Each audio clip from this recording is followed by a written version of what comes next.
CGPCS सामान्य अध्ययन PYQ and MCQ series Hindi lecture 15 पहला प्रश्न एक केंद्र शासित प्रदेश लद्दाख का प्रथम लेफ्टिनेंट गवर्नर किसे नियुक्त किया गया है?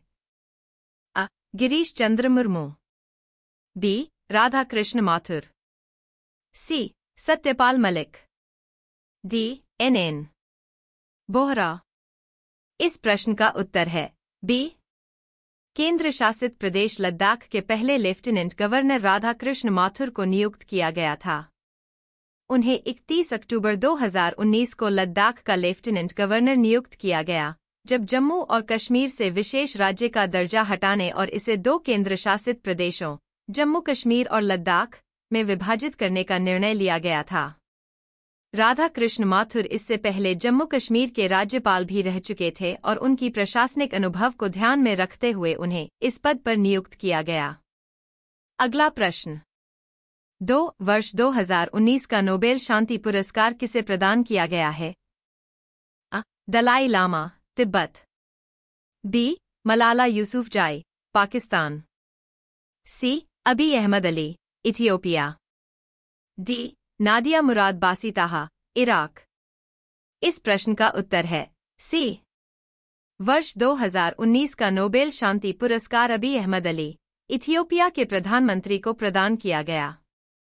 उन्हें यह पुरस्कार इथियोपिया और एरिट्रिया के बीच दशकों पुराने संघर्ष को समाप्त करने और शांति समझौते की दिशा में उनके नेतृत्व के लिए दिया गया था। अबी अहमद ने अपने देश में कई सुधारों की शुरुआत की, जिससे वे अंतर्राष्ट्रीय स्तर पर सम्मानित हुए। उनका प्रयास विश्व में शांति और सहयोग को बढ़ावा देने के लिए सराहनीय था। अगला प्रश्न 3. पुस्तक साइलेंट स्प्रिंग के लेखक कौन हैं? अ. Eugene P Odum, B. Rachel Carson, C. James Lyons Wheeler, D. E O Wilson. इस प्रश्न का उत्तर है बी. पुस्तक साइलेंट स्प्रिंग की लेखिका रेंचल कार्सन है। यह पुस्तक 1962 में प्रकाशित हुई थी और पर्यावरण के प्रति जागरूकता फैलाने में महत्वपूर्ण भूमिका निभाई। रेंचल कार्सन ने इस पुस्तक में रासायनिक कीटनाशकों के पर्यावरण पर पड़ने वाले हानिकारक प्रभावों को उजागर किया। उन्होंने बताया कि ये कीटनाशक न केवल कीड़ों को, बल्कि पक्षियों, जानवरों और मनुष्यों के लिए भी खतरनाक हो सकते हैं। साइलेंट स्प्रिंग ने पर्यावरण संरक्षण आंदोलन को प्रेरित किया और इसे वैश्विक स्तर पर सराहा गया। अगला प्रश्न 4. राष्ट्रीय कृषि वानिकी अनुसंधान केंद्र स्थित है? अ. आगरा में, बी. झांसी में, सी. कानपुर में, डी. लखनऊ में। इस प्रश्न का उत्तर है बी.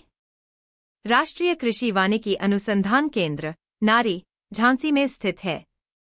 यह केंद्र कृषि वानिकी और संबंधित क्षेत्रों में अनुसंधान और विकास कार्य करता है, ताकि कृषि उत्पादकता को बढ़ाने के लिए वनस्पति और कृषि की परस्पर सहक्रिया को समझा जा सके। इसके अनुसंधान का उद्देश्य कृषि भूमि के उपयोग को बेहतर बनाना, पर्यावरण संरक्षण को बढ़ावा देना और किसानों के लिए लाभकारी समाधान प्रदान करना है। यह केंद्र कृषि और वनस्पति विज्ञान के क्षेत्र में महत्वपूर्ण योगदान दे रहा है। अगला प्रश्न 5. इनमें से भारत का सबसे पुराना राष्ट्रीय पार्क कौन सा है? अ. काजीरंगा राष्ट्रीय पार्क, बी. हैमिस राष्ट्रीय पार्क, सी. राजाजी राष्ट्रीय पार्क, डी. जिम कॉर्बेट राष्ट्रीय पार्क। इस प्रश्न का उत्तर है डी. भारत का सबसे पुराना राष्ट्रीय पार्क जिम कॉर्बेट राष्ट्रीय पार्क है। यह पार्क उत्तराखंड राज्य में स्थित है और 1936 में हेली राष्ट्रीय उद्यान के नाम से स्थापित किया गया था। इसका नाम प्रसिद्ध शिकारी और प्रकृतिवादी जिम कॉर्बेट के नाम पर रखा गया है, जिन्होंने इस क्षेत्र में बाघों का संरक्षण किया। जिम कॉर्बेट राष्ट्रीय पार्क बाघों के लिए एक प्रमुख संरक्षण स्थल है और यह भारत का पहला बाघ अभयारण्य भी है। अगला प्रश्न 6. रेड डेटा बुक में आंकड़े सम्मिलित हैं? अ. विदेशी प्रजातियां, बी. लुप्तप्राय प्रजातियां, सी. आर्थिक रूप से महत्वपूर्ण प्रजातियां, डी. सभी पौधों व जानवरों की प्रजातियां। इस प्रश्न का उत्तर है बी। रेड डेटा बुक में लुप्तप्राय प्रजातियां सम्मिलित हैं। यह पुस्तक अंतर्राष्ट्रीय स्तर पर लुप्त होने की कगार पर पहुंच चुकी या संकटग्रस्त प्रजातियों की जानकारी प्रदान करती है। इसे अंतर्राष्ट्रीय प्राकृतिक संरक्षण संघ (IUCN) द्वारा तैयार किया जाता है और इसका उद्देश्य इन प्रजातियों की स्थिति पर निगरानी रखना और उन्हें संरक्षण प्रदान करना है। रेड डेटा बुक में जानवरों, पक्षियों, पौधों और अन्य जीवों की प्रजातियां शामिल होती हैं जो संकट में हैं। अगला प्रश्न 7। जैव विविधता शब्द की रचना किसने की? अ. B.P. Singh, B. Karl Mobius, C. सरे जी. सले, डी. वाल्टर जी रोजेन। इस प्रश्न का उत्तर है डी। जैव विविधता बायोडिवर्सिटी शब्द की रचना वाल्टर जी रोजेन ने की थी।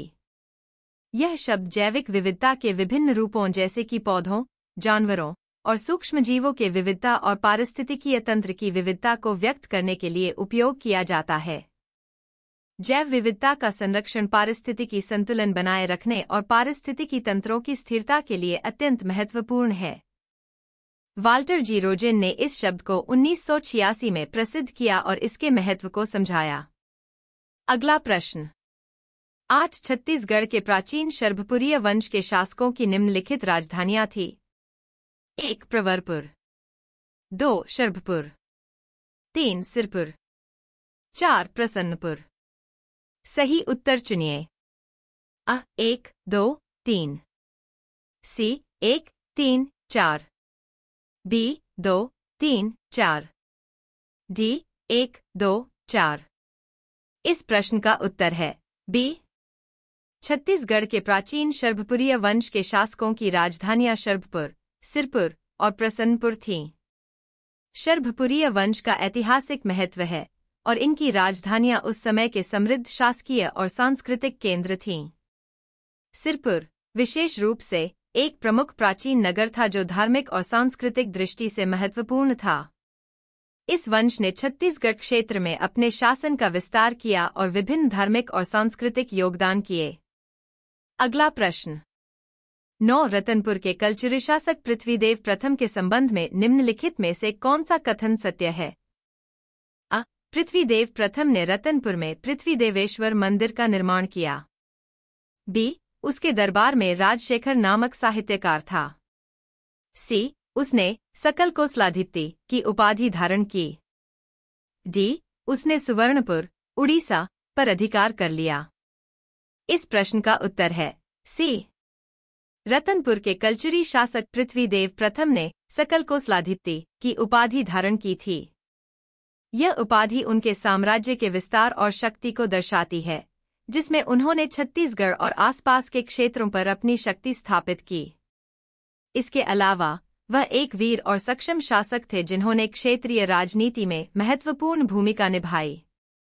पृथ्वीदेव प्रथम के शासनकाल में रतनपुर कलचुरी वंश के लिए एक महत्वपूर्ण और समृद्ध केंद्र बन गया था। अगला प्रश्न 10। छत्तीसगढ़ में व्यंकोजी भोसला के शासनकाल में सूबेदारी प्रथा प्रारंभ हुई, जिसके अंतर्गत निम्नलिखित सूबेदारों ने कार्य किया। 1. अभीखाजी गोपाल, 2. केशव गोविंद, 3. विट्ठल दिनकर, 4. महीपतराव दिनकर। इनके कालक्रम को निर्धारित करने वाला उत्तर चुनिए। अ. 1, 2, 3, 4, बी. 2, 3, 4, 1, सी. 3, 4, 1, 2, डी. 4, 3, 2, 1। इस प्रश्न का उत्तर है डी।